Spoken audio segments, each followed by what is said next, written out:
এই মুহূর্তে দেখতে পাচ্ছি যে আন্দোলনকারীরা কিন্তু মসজিদে প্রবেশ করে এবং আমরা দেখতে পাচ্ছি যে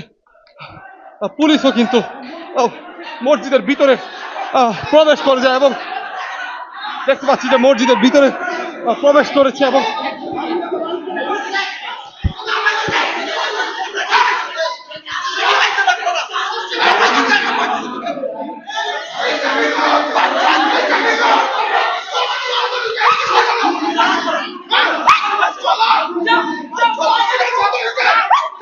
মসজিদের ভিতরে ঢুকবে খান